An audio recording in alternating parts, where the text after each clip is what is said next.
Good evening, Charles. How are we today? Oh, Dan. Evening. I stopped being evening a few hours ago. This is the middle of the night for me. Good evening. Good night. See, what do you say? You can't say good night because then it's like we're closing it down, right? I say bonsoir, but that's because I'm a Francophile. So yeah, you're schmancy. Yeah, I'm fluent in French. We're recording at your house. It's almost 10 o'clock at night, which is insane because you and I do not do our best work after 3 p.m. I would say. So trying to break one of these out at 10 is definitely a tall order. But you're leaving town soon, and right. We're up against it. So it is what it is. Yeah, let's get a couple of these in the hopper as soon as possible, so that we can live a life a little bit here too. Yeah, I'm recording from the studio, and you are recording from your office.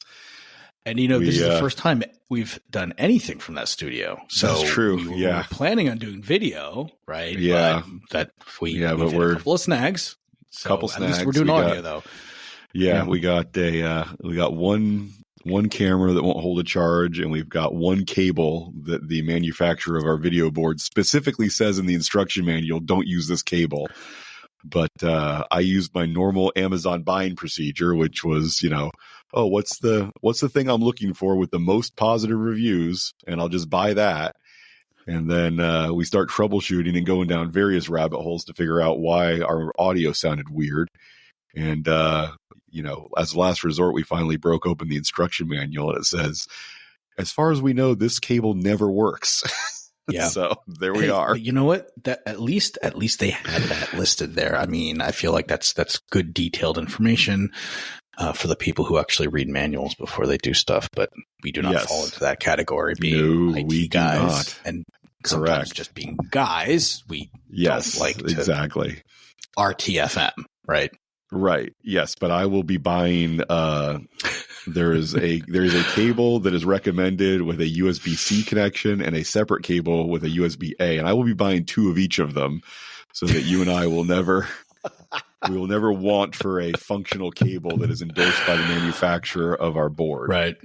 We were so close to actually recording the video in the studio today. So I feel like though we ironed out quite a bit.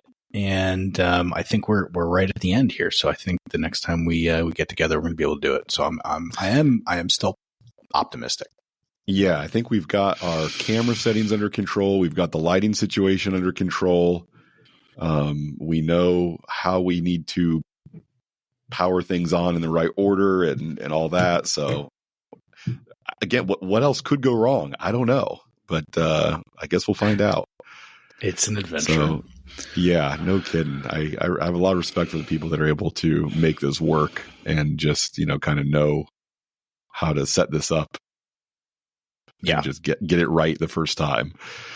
But, look, I was on the TV production team in high school, but that has been, I know as cool as I am, that would shock all of our listeners. Like, no, surely you played football and basketball and baseball. No, I was on the TV production team, and I was good at it back then, but it's been a long time. You're still good at it. Don't, you're there's right. No way I would have done all of what you've set up in the studio there by myself, or, You've done most of that work, so I thank you for that, and so definitely hopefully it turns some credit for getting it will turn into something eventually that we can share with the world. It will. I'm confident. Yeah. Hopefully, in the next 2 or 3 episodes, we get one that we can let loose from the studio. Okay, so this is attempt number 2 to cover the material that we're going to cover today,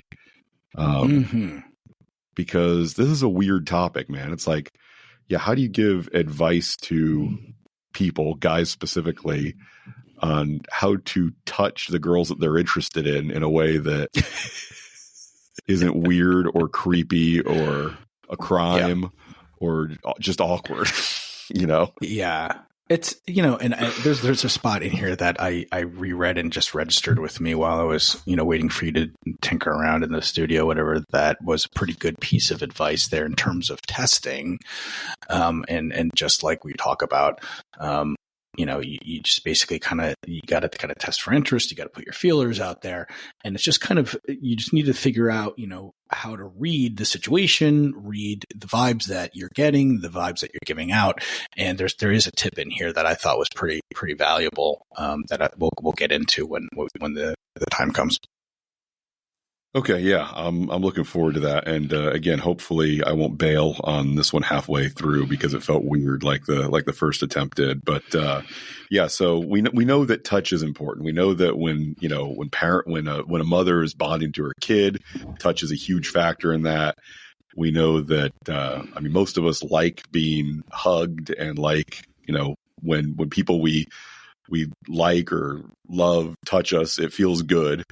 And so it's like, what's the right way to introduce that into a new relationship with somebody that you're just getting to know? And how do you do it in a way that's not awkward or creepy or whatever? And, I don't know exactly. I know that, when you're attracted to somebody, you want them to touch you. And when you are not attracted to them or unattracted to them, or you don't like them, then we've all seen either stories or witnessed firsthand, the weird family member, whether it's an uncle or somebody's cousin who's always, come give me a hug, and you don't really want to give them a hug, and it makes you feel weird and uncomfortable. It's like we're not on hugging terms, and you ordering me to give you a hug makes it 10 times worse than it would if I could just not hug you anyway. You know what I mean? Yeah. So. Yeah, I feel like in those cases, right, the weird family members and stuff that you probably barely know, right? Because if you knew them and you liked them, you wouldn't have a problem giving them a hug, right, or whatever. And I feel like a lot of times when somebody's like, "Hey, give me a hug" or whatever, it's just you don't know them really that well, or they're, as a little kid, do you really know your grandparents at all? It's more like, all right, they're kind of hanging out. They're like maybe in the same room, and it's like a couple times a year during the holidays.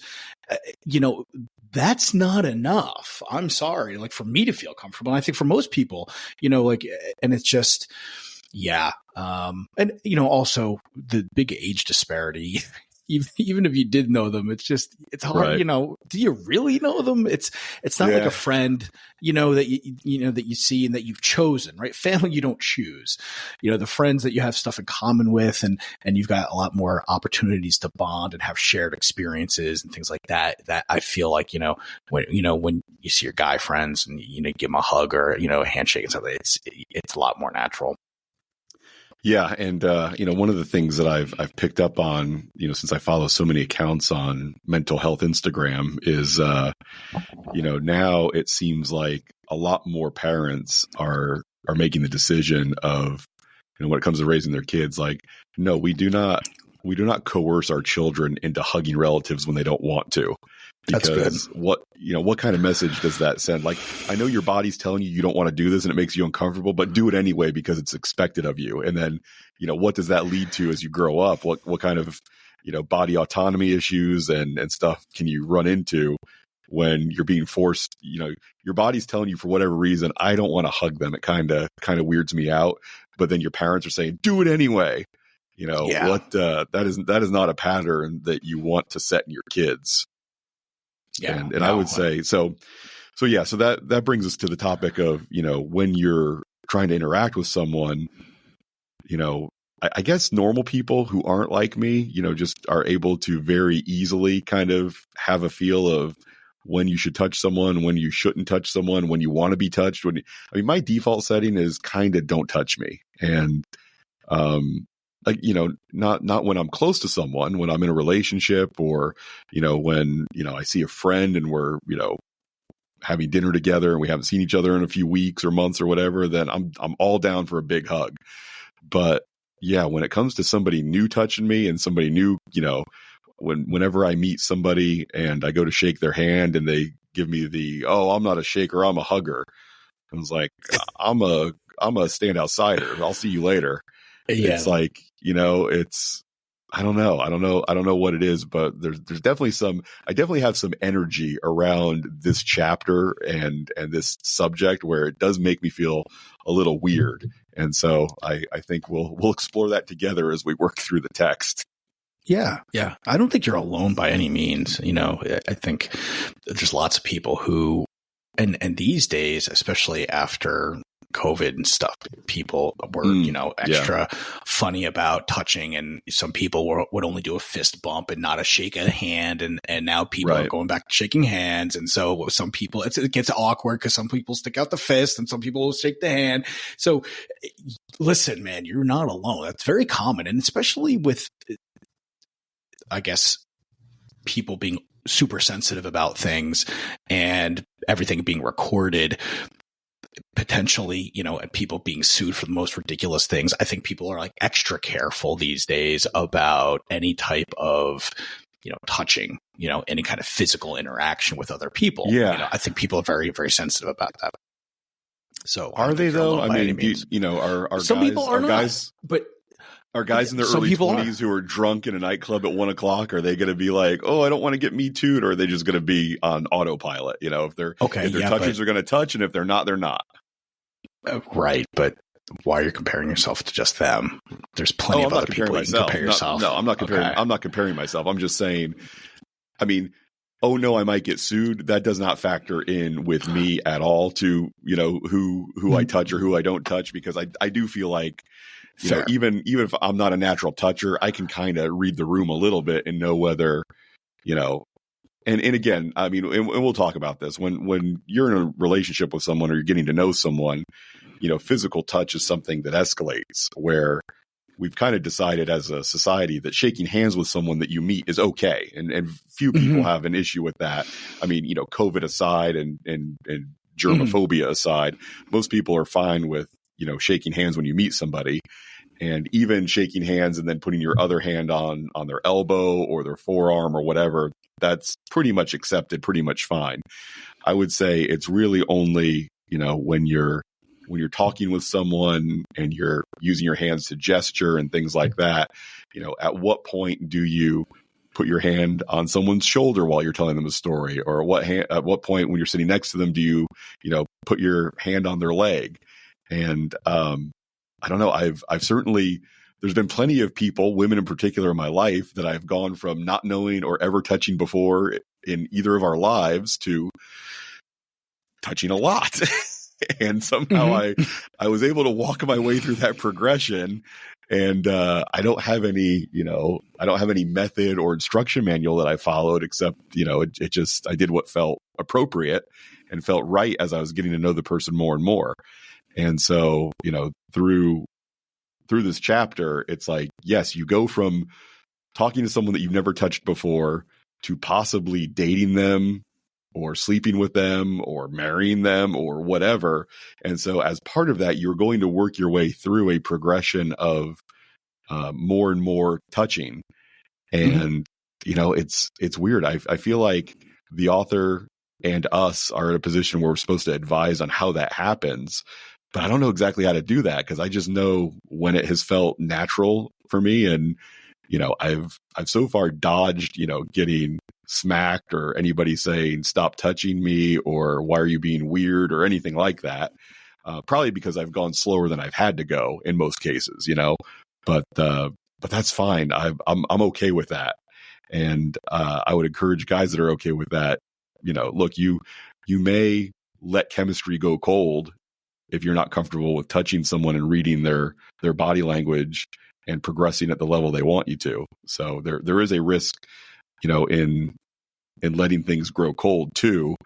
But I don't know. It feels like there's a path to walk that's just right, and I don't know how to tell somebody else how to find it. So I disagree. I don't think there is one path. Please. Yeah, I don't think there's one path that's just right. I think what you described is kind of maybe what you described is the path, which is you kind of went with what felt comfortable at the time. and you just let it happen naturally. I don't mean there's one path for all men and for all women. I mean, for a given interaction with a particular person, there's probably just the right, there's the Goldilocks zone of how much to be touching them. And I can't tell you, some future interaction you may or may not have. I can't tell you how to find that Goldilocks zone. And I don't think the author of this book can either.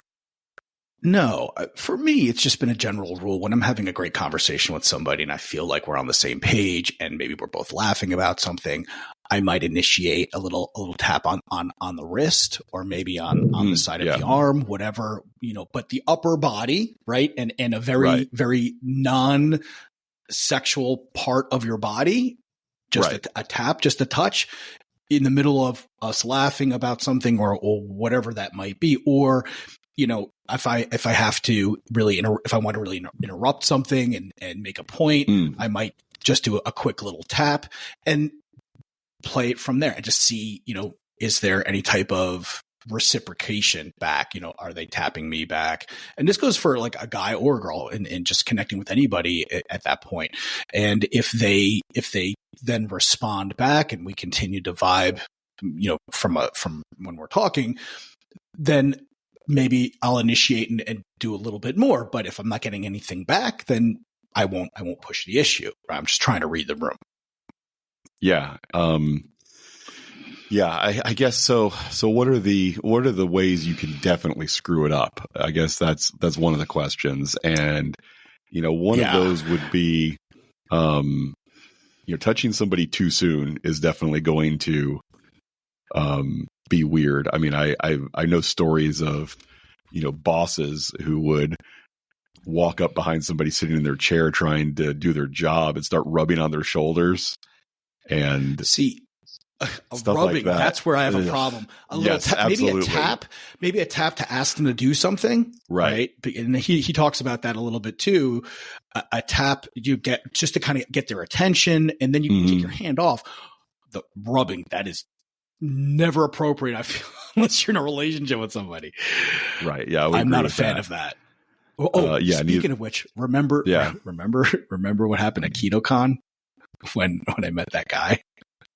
Oh, I remember there was something. What was? Yeah, he was a friend of a friend, and I don't want to talk about who that was, but and he started rubbing. He started rubbing my shoulders the first time I met him in person. Like we'd seen him, we'd seen and maybe commented on Facebook on each other's posts once in a while, and he's a good friend of another friend, but I never met this guy in person, and I think he rubbed my shoulders twice, after meeting me the first time.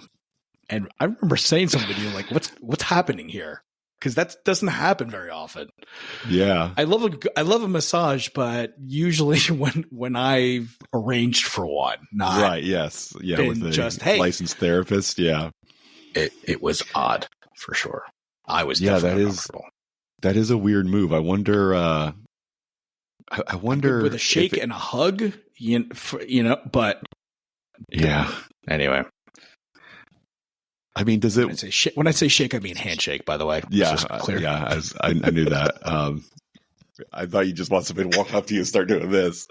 That was weird. I do remember that now, and I remember who you're talking about. And he did have nameless. If I remember correctly, though, he did kind of have a bit of an imposing stature to him. He was a built guy. Big guy. Right? He's a big guy. Yeah. So yeah, I wonder how many people just go along with his shoulder rubbing habit and don't say anything to him, because it's weird to stop somebody and say, "Hey, stop that. That's weird." Now it's a scene, it off. Right now you look weird because you're making right. Yeah. You don't though. I mean, that's the thing. It's the person who says don't do what you're doing or stop it is definitely never the person that should feel strange. It's always the other person, but it's like the guy who thinks it's cool to do that. If you like, hey, back off, knock it off. I didn't tell you could do that. He would probably react like, what's wrong with you? This is, I'm just being friendly. Right. And that's why I said it would be weird for, to kind of, I feel like it'd be like a scene, because he'd be like, yeah, whoa, what am I doing wrong? Even though, right. Yeah, it's weird. And it was. All right. I should have intervened on your behalf, Dan. I should have stuck a finger in his ear or something to see, like, oh, okay, you're going to do this to my friend. I'm going to one up you. And, in his rear? In his ear. Oh, maybe ear. Yeah. Or maybe put my fingers in his mouth while he was talking to you. Oh. Like, what? I thought we were just getting comfortable here, man. What's the problem?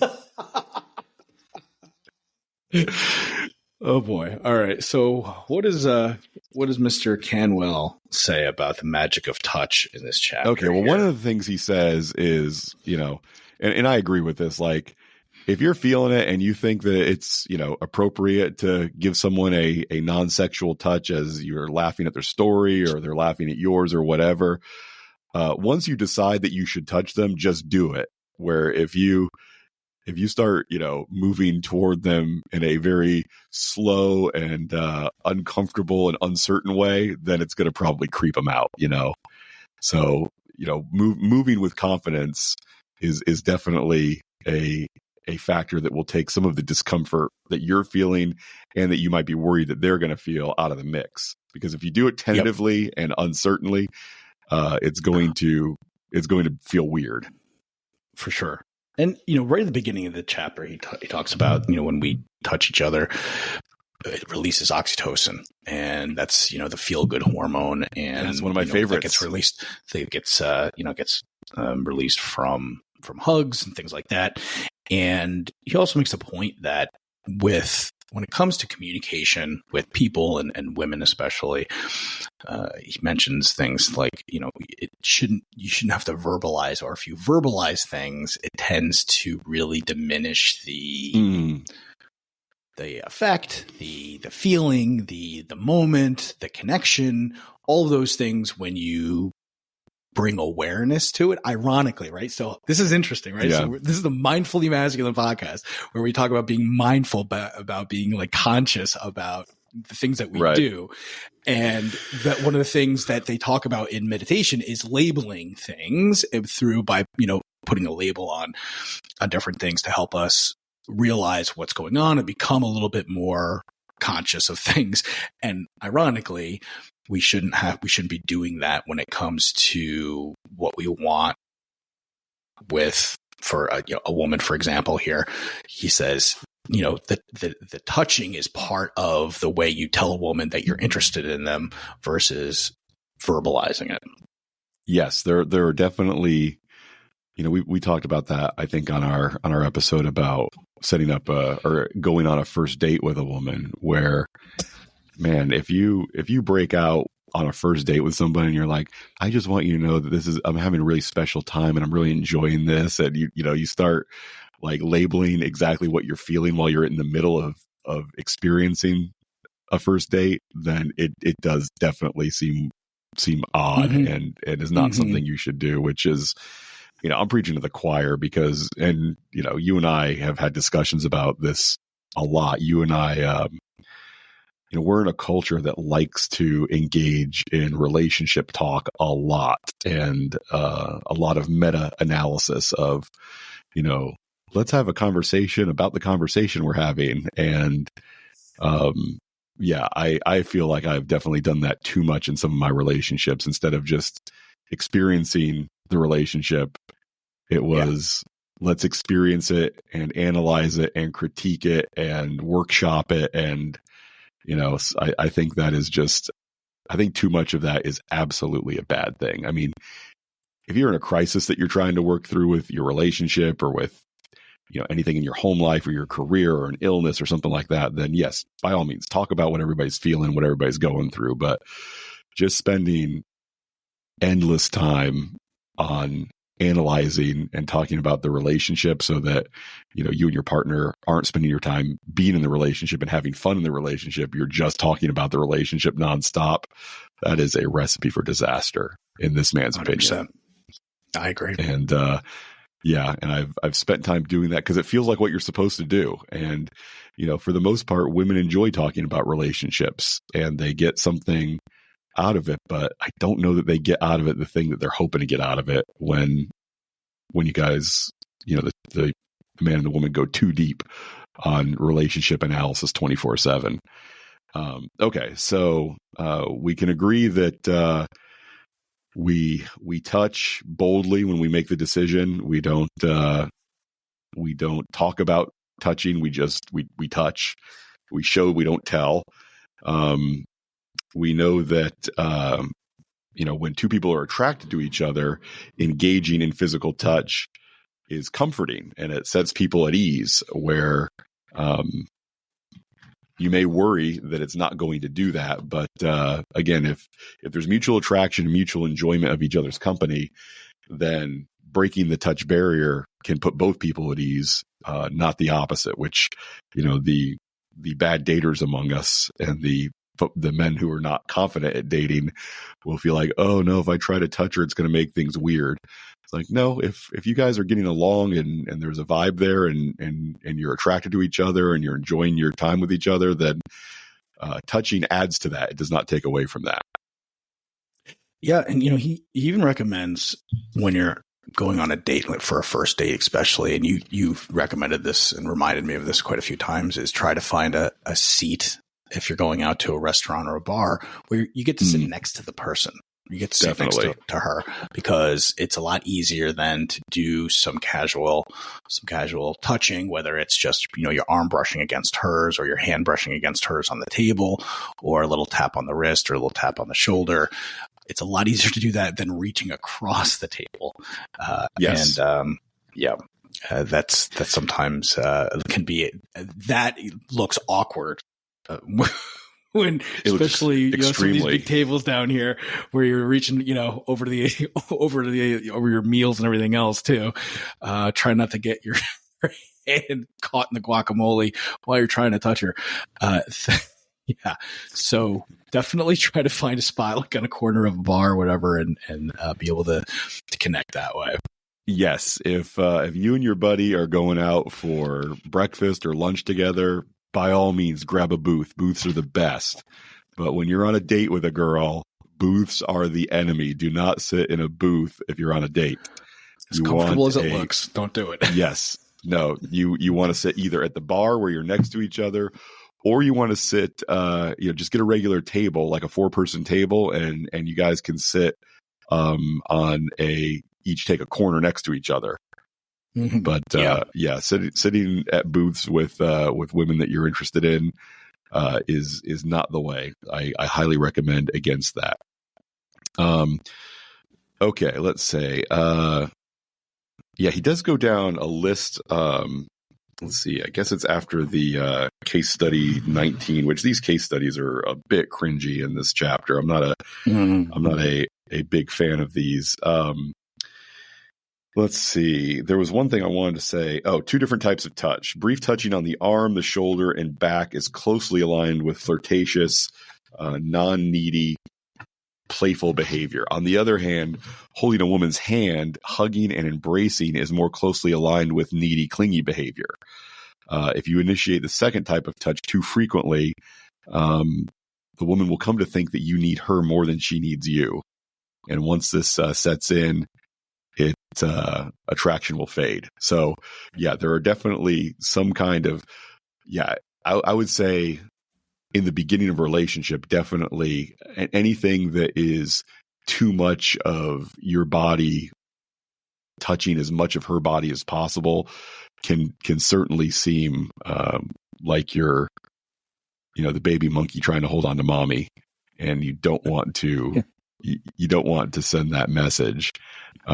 Where more incidental contact is a bit more fun and light and playful than holding hands. I would say in most cases, let the woman you're with be the one that initiates hand holding. Yeah, I like to, at the end of the date, if things are going well and I want to move things forward, I'll offer my arm to walk her back to the car. And that's a good one. I've never had anybody not grab my arm. And then from there, it's very easy to slide that into a handhold or something else if she chooses, or if you want to try it and test, you could do it that way if you're feeling like she's squeezing a little extra hard, or maybe she squeezes you, checks you out a little bit, whatever that might be. She's giving you some signs of additional interest, like she wants to take it forward. So it's just a nice way of moving things forward physically, I feel. Yeah, and I mean, who's not going to take your arm when presented with it, Dan? Your arms are massive. I mean, anybody's going to want to grab onto those, obviously. I have to stop myself multiple times a day. Stop. Okay, so yeah, and one real big thing to look out for is one of the things you can do to really screw yourself up more than anything else is if you take some action with touch and she's not ready or she's not interested and she kind of backs off. If you have some sort of an emotional outburst about that, you have just put the nails in your own coffin. I mean, yeah, you gotta be, not just pretend to laugh it off and be cool with it. You gotta be cool with it. I mean, if you're not okay with a woman who says, well, hold on, you're going a little fast for me or something like that, you need to be thankful that she's giving you that feedback. So you know to back off and build more rapport, build more comfort, let the date progress. And then, if things feel like they've changed, then go ahead and try escalating again. But, yeah, if you try something and you thought that, I thought, she's ready for me to give her a hug or put my arm around her or something like that, and she's not, then you need to be legitimately thankful that she's signaling to you in clear terms what she is and isn't ready for. And if you act hurt or upset about it, or, accuse her of teasing you or something like that, then you might as well just get in the car and go home at that point, because you're done. Yeah, I think it's important to remember that as long as she stays in the room with you and stays hanging out with you after you do that and she just pulls away, it means she's not ready. That's about her, not about you. So don't take it like you're doing something horribly wrong. She's just not ready for whatever reason that is, and it's not your job to figure that out. Correct. Let her, but what your job is let her have her space. And when there's another opportunity and you feel like, there's a moment there, then try again, but don't be attached to that outcome, and just understand that it's going to take her time, whatever she needs to feel that comfort level with you. But the good news is, as long as she's still hanging around you, that means you're not doing anything wrong. If she were to get up and leave, you did something wrong at that point, right? At that point. But it just means she's not ready right now. That's all.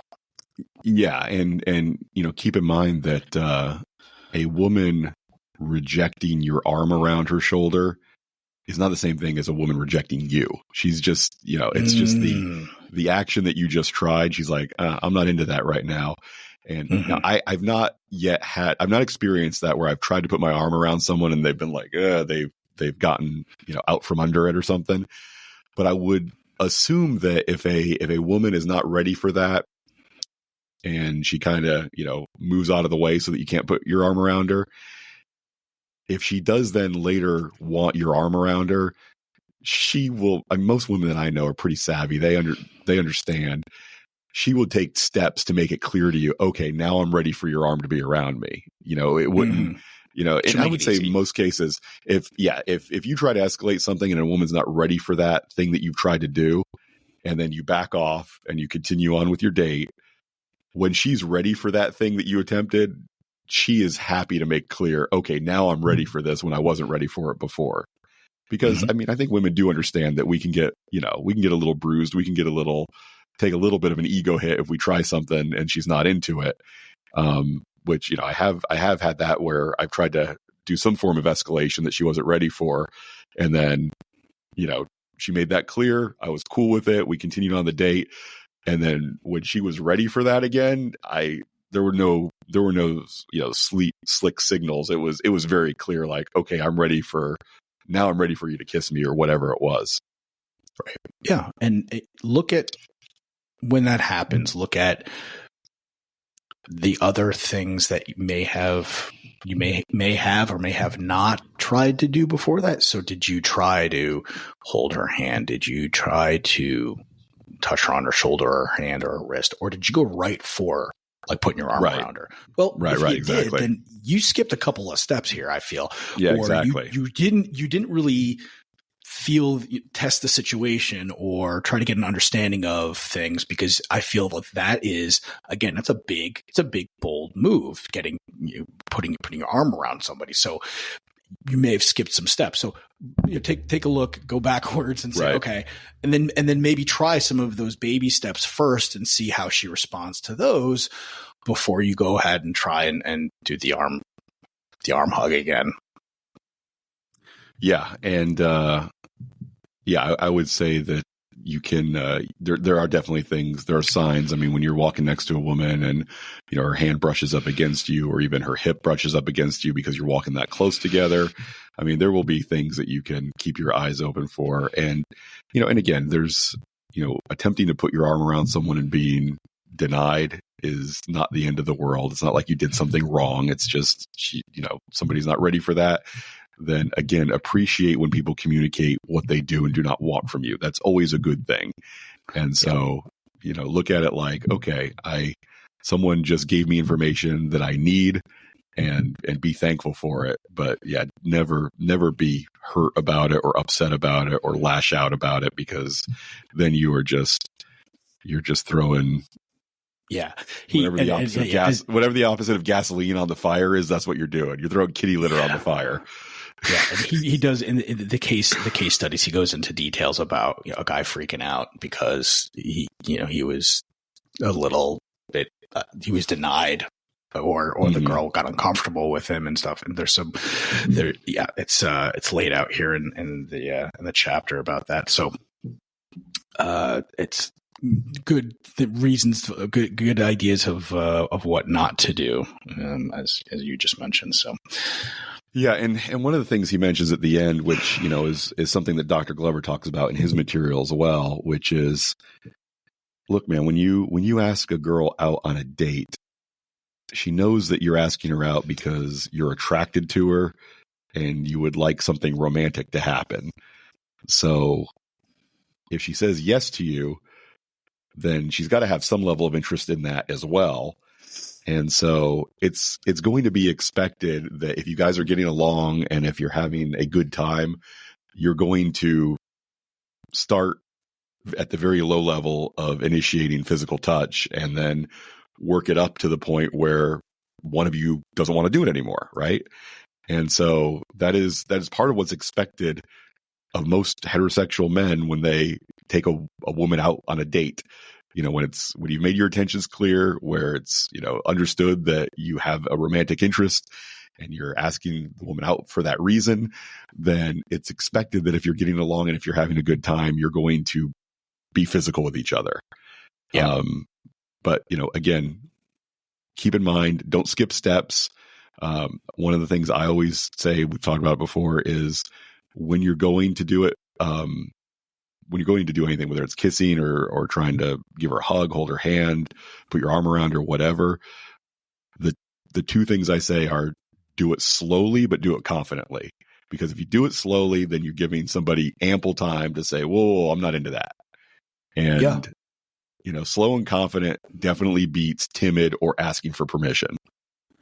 And you also have to remember that healthy humans, both men and women, enjoy being touched physically, right? Again, obviously, some people have had some traumatic experiences and some bad experiences, and it might not be, or they might not be in the right spot mentally. And there are people out there, there's plenty of people out there like that, but a healthy human enjoys being touched and wants to be touched, and obviously at their own pace. So that's where you need to be mindful, and you need to read the room and test for interest and make sure that you guys are on the same page. But don't go into this. I think there was for a while growing up, and I got a little bit of this from, I don't know, growing up from somewhere where that women don't like sex or women don't want to be touched, and that's not the case at all, right? Yeah, absolutely. Or that you're doing, or as a guy, you're doing something wrong if you want to have sex with a woman or you want to touch a woman. There's something wrong with you, and that's and where I've heard that is some I guess some, women's movements or something like that, where, from the 60s or 70s. At least that's what Glover had mentioned in one of his, in one of the books we were listening to. He said that, that came from there, but I don't know where exactly that came from, but I definitely felt it growing up. Like I'm doing something wrong. If I'm thinking about sex, I'm a pervert, right? I'm going to blame our mothers for this. I'm going to say that it's probably not just our mothers, but I think as a society, it's not just what our mothers tell us, but it's also this attitude of, as boys, I think we are trained either by our moms, by our dads, by society, whatever, to look at our mothers as completely asexual. And since that's the woman that's the closest to us, then we then transfer that attribute of asexuality onto every woman, because the last thing you want to do is think about your mother as being sexual.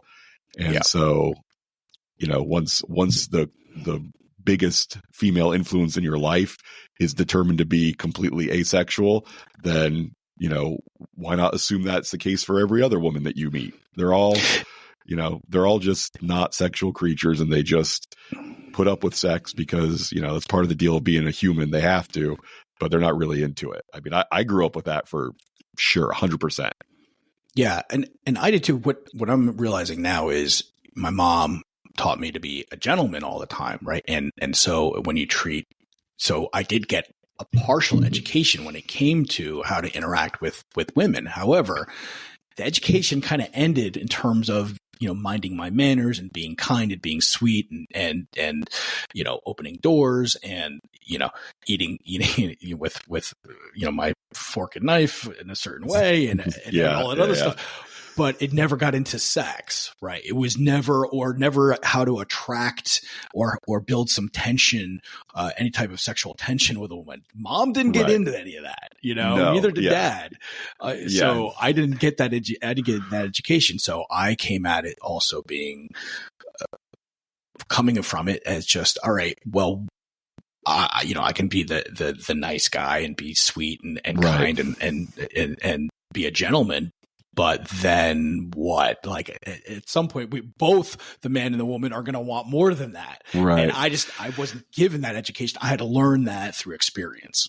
Yeah. And it sucks, man. It's not okay that the two biggest influences on young men when it comes to sex are our parents who, again, for whatever reason, most of them, I don't know what everybody's parents were like, but from what you and I have talked about and some of our other friends, it's like, our parents just don't talk about sex. They don't talk about sex with each other. They don't talk about sex, that they had before they found each other. They just don't talk about sex at all. So as young men, all we get is our asexual parents not talking about sex and our hypersexual buddies who may have developed, a year before we did.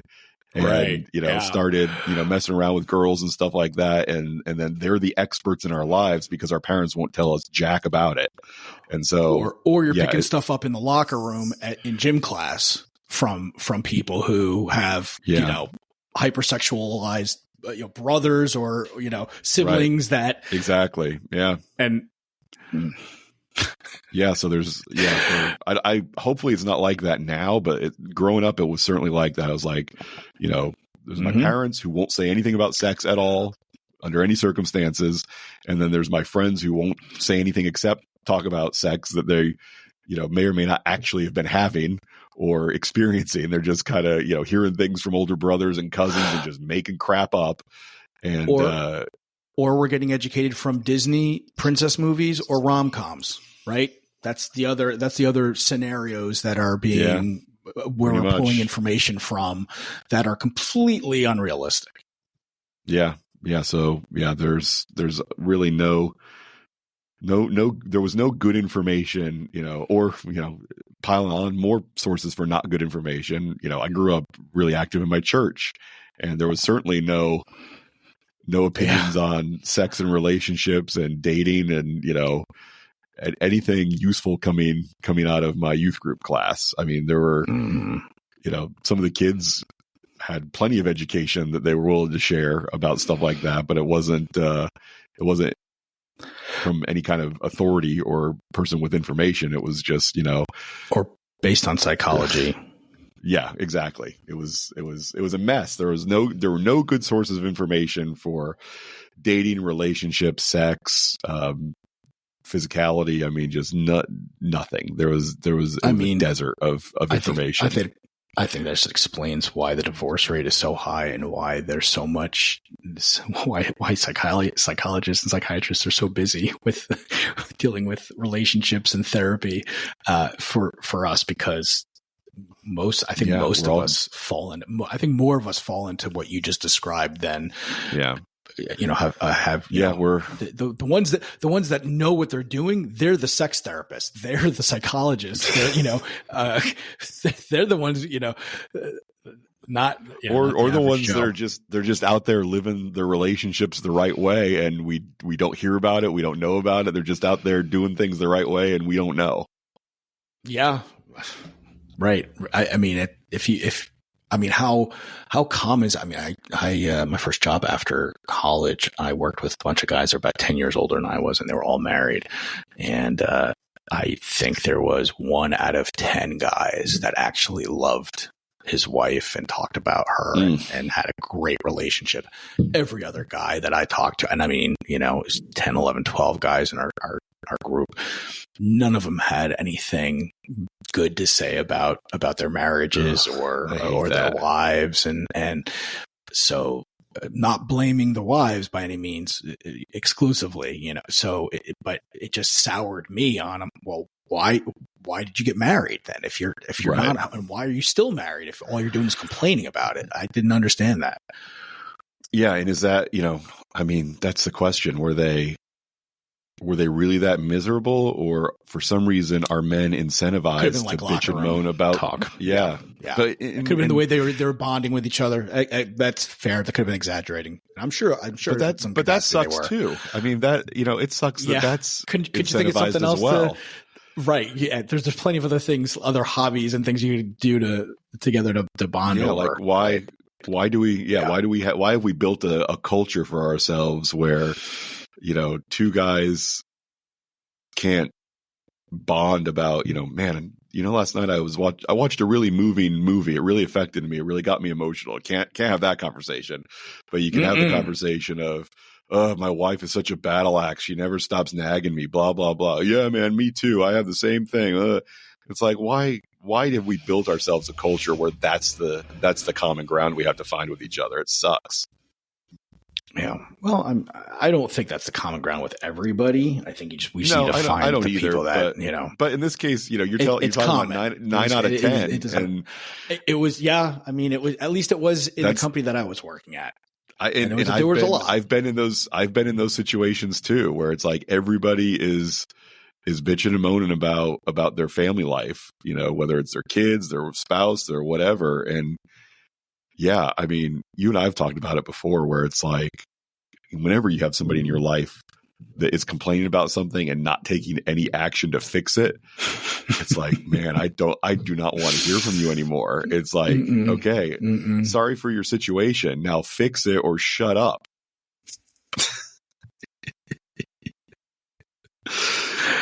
But, you don't get to say that to people that you're in, I guess, personal or professional relationships with, and not, you don't get to say that and maintain those relationships. Nobody wants to hear that. Right. Yeah. So you get to say it once, but then you're pretty much done. Yep. Yeah. Anyway, okay, so there we are on physical touch. It's important. It's the knowing when and how to apply it is going to be a big differentiator between men who are successful and happy in their dating relationships and men who are not. But you got to practice it. I mean, if you're in a relationship already, then practice it with the girl that you're with. And if you're not, then just be thinking about, as you go on dates and you're having fun interacting with women, be very open to their indicators that they want more touch, because they will let you know in most cases. And one thing I said about, not asking for permission, keep in mind, that's when I'm talking about, putting your hand on her shoulder or, going to put your arm around her. As physical intimacy escalates, then it does become more important to get actual verbal consent from women, because you don't want to do anything. You don't want to assume anything is okay after a certain point without knowing for sure that it's okay, because that's when bad things happen. Yeah. I think it's definitely good to just have a conversation before, if you feel like things are getting to that point. Mm-hmm. Glover talks about actually stopping and having a conversation and talking about, that, hey, look, clothes are about to come off here. I feel, let's have a talk about, you can talk about venereal disease. You can talk about pregnancies, unwanted pregnancies, things, how you're going to handle those things. I think that a lot of people have said to him, he said that, well, that might kill some of the tension, the sexual tension, but it actually relieves, I think, a lot of worry and fear in both people. And by allowing that to be addressed and it's not running through the back of your minds while things are progressing, you can actually relax and enjoy each other more when you get to the same page. And I think that is something that I haven't always done. And I like the idea of it, and I am going to practice that moving forward. Yeah, I do too. I think having that conversation, and I would put that conversation right at the line where, and Dr. Glover does talk about how in heterosexual relationships, it's the man's responsibility to take the lead. And I would say having that conversation is a big time leadership move.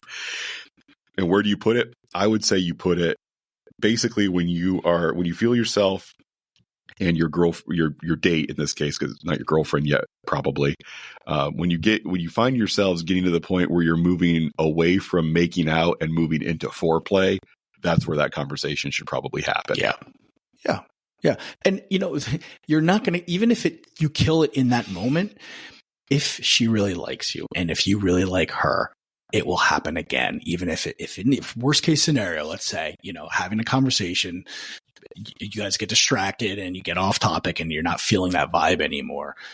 If it's meant to be, and you guys really have an authentic attraction for each other, and you're not both like just drunk and hooking up with each other because it's convenient at that time, then don't worry about it. Even if the moment dies, it'll happen again. But at least, you've got that conversation done. And then once that's out there, you guys have some sort, you can relax a little bit and you're on the same page with everything and move forward from there. So it's not the end of the world, even if you do kill the moment, really. Right. But like anything, like any skill that can be practiced, I would say if you become a guy who feels like that conversation is something that you need to do, and, you find yourself dating women, the more you practice interrupting things to have that conversation, and the more comfortable you get bringing those topics up, the less and less the chance that it will disrupt things to the point where you're not going to still move forward. It'll get slimmer and slimmer that you're going to have that kind of a negative outcome. But again, is it really a negative outcome? It's not. And you're both being very vulnerable, and you're being vulnerable first by bringing this up and stopping it and addressing it. And that is, you are actually building intimacy. You are building a connection because you are trusting that person. You're being vulnerable with them, and they're going to be vulnerable with you. So I feel it's only going to bring you closer together and make any additional physical contact and intimacy a lot more comfortable for both of you. Yeah. And I would say, so let's talk about, let's get into that conversation in just a little bit more detail and say what should be addressed. I would say, birth control needs to be addressed as far as, what you're both going to do to prevent an unwanted pregnancy from occurring, what you're going to do to protect yourselves from, possible sexually transmitted infections. Now it could be, both of you just got out of a long-term monogamous relationship and you're not as concerned about that. You should still obviously take steps to protect yourselves, but having that conversation, you can find out where you both are and determine what level of risk needs to be mitigated. Right. I would say if if there's anything you're into that, and most people who are into things that are outside of the mainstream, they kind of know that they're into things that are outside of the mainstream. And that might be a good time to bring those up. If you're a man who has any health concerns that could, have an effect on your ability to get and maintain an erection, that might be a good time to bring this up. So there's a lot of touchy stuff that can come up in this conversation, but the more you bring it up with honesty and confidence, the less chance that it's going to ruin the mood, I would say. Well said. Great ideas. But it's, I would say that it is important to bring those things up. And again, when I say, when you notice that, okay, we're not just smooching and making out now, we're getting into the realm of foreplay. So if this continues going, then we're going to be sexual partners. That once you make that realization, then it's time to say, hey, hold on, babe. I think there's a couple of things we should talk about before we keep moving forward.